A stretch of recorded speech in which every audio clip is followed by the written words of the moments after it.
You know, Yeah, I would say it starts in practice and also in the game where Drake has played better. Now, in saying that, everyone wants to know like who the starter is going to be. I think there are multiple factors that kind of have to go into this decision.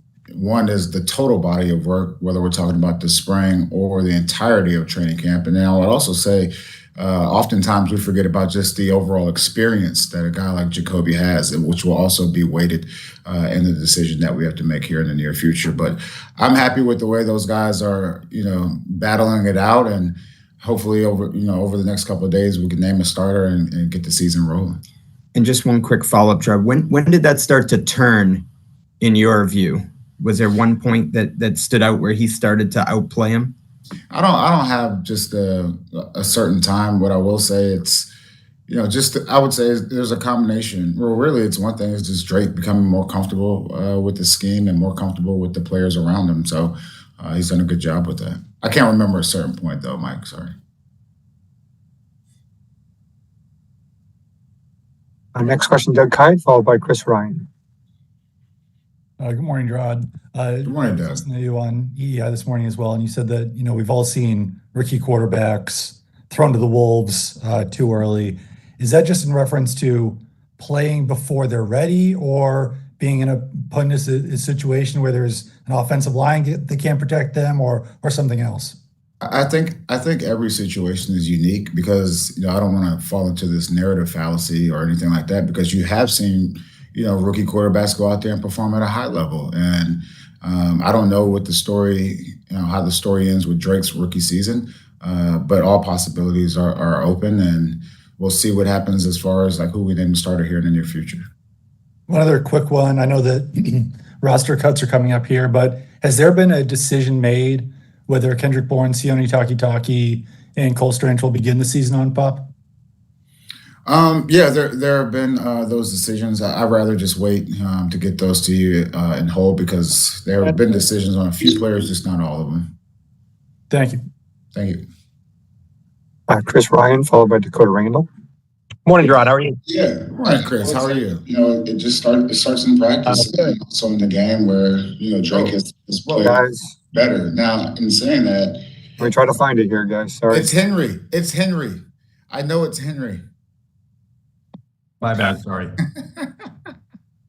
All right. Just kind of back to the quarterback situation for a sec. You mentioned that if Jacoby is the choice, it could be based upon experience. How do you determine, what is the right time for Drake to get that experience? If in fact he's, won the competition, kind of a why not now type of question in order for him to gain that appropriate experience.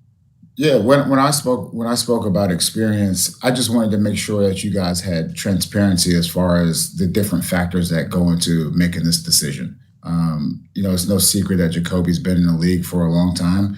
And at the same time, I would say Drake has been performing well here over the last few weeks. So I just wanted to make sure that you guys knew the different factors that go into naming a starting quarterback. And just kind of following up on that, how do you kind of go about determining when is the right time for Drake if it's not, right now? That's something to think about going forward. It could be, a lack of performance on the offense as a whole. It could be that it could be injury. It could be so many different things. And that's why it's hard right now to do all of those different scenarios where if Jacoby was to start, when Drake would be ready to get in the game and things like that. So it's a very, I don't want to say a unique situation, but it's a case within itself where I just don't know at this current time. Thank you. Mark Daniels, followed by Dakota Randall. Hey, Jerod. Good morning. Good morning. Wanted to ask, but the offensive line, the group we saw last night, other than Nick being in for David, is that the group you'd like to continue over the next 2 weeks before you get to Cincinnati, or where do things sort of stand on that unit? Yeah, we still have some time to figure out what the best combination is. I would say those guys, pre-snap penalties aside, there were definitely times where that unit out there did a pretty good job for the quarterback, and also especially in the run game. Anytime you average over 5 yards a carry, I mean, it's a good day in the run game. Now, in saying that, I'm not sure, what the exact combination looks like, but we got in at 4:00 this morning and still kind of, cranking through the film, but we'll have a group ready to go for Cincy. And when it comes to cuts, will you guys start that process today or do it tomorrow? That's a conversation I'm going to have with Elliott. We spoke a little bit about it last night, how we wanted to approach it. Look, we're both rookies, rookies in the game, and it'll probably start, sometime here soon. Thank you. Dakota Randall, followed by Chris Mason. Hey, Jerod. Hey, Dakota. On the offensive line, just wondering, given the issues at center, would you at all consider trying Cole Strange out at center when he's ready to come back? Yeah, I mean, that was always a possibility, when we drafted Cole, was that he did have that flex to be able to go in there and snap. And saying that, I'm not sure when Cole will be ready to go. That's for the medical professionals and Cole to decide. But if he's healthy, he'll definitely get some of those opportunities. I guess what about him, makes him potentially intriguing option at center? Because I know that, there were a lot of evaluators before the draft who thought he could play center in the pros. Yeah, I would say his overall athleticism. I mean, he's one of those guys that, even though he's a bigger guy, he can move, and he can move bodies. So he's a very athletic offensive lineman, in my opinion. Thank you. Thanks. Chris Mason, followed by Bob Sosi. Morning, Jerod. Morning, Chris. So I've heard you and Elliott kind of repeatedly point to having the number 3 waiver claim coming up here. Do you guys expect to be active on the trade market in the next 36 hours or so, or are you more just kind of good with having the high waiver claim there? I don't want to overshoot anything as far as the waiver wire. We're always looking for ways to improve the roster, and I would say, between Elliott and myself, we're on the same page, whether it's through trades or waiver wire or whatever else it is, getting a guy off the street. We're just always in the mindset of how do we get this roster better, and how do we continue to improve as a team going forward. Have there been any intriguing trade offers or anything over the last couple of days? That's an Elliott question. He only brings me the the ones that are pretty important. So Fair enough. Thanks, Jerod.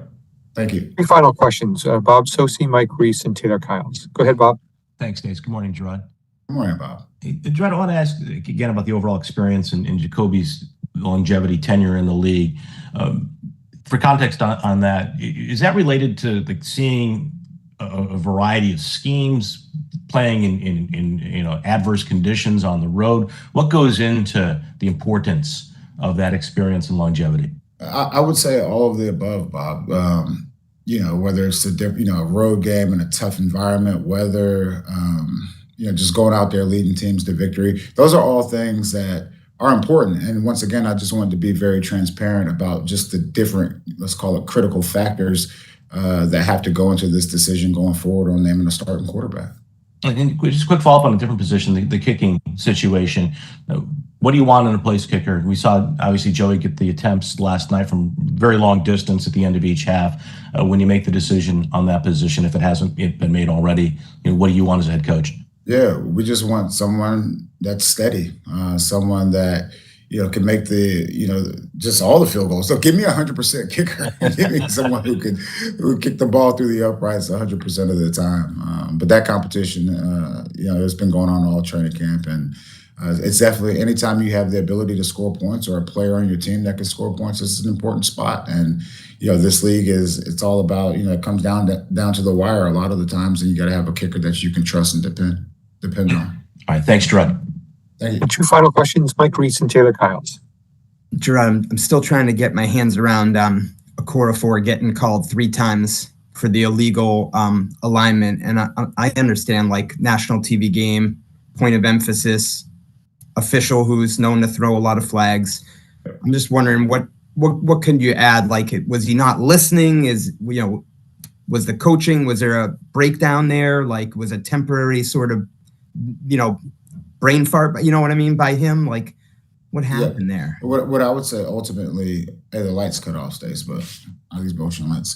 I would say, the most frustrating thing for me is if a referee or an umpire tells you, he warns you multiple times, really all both tackles.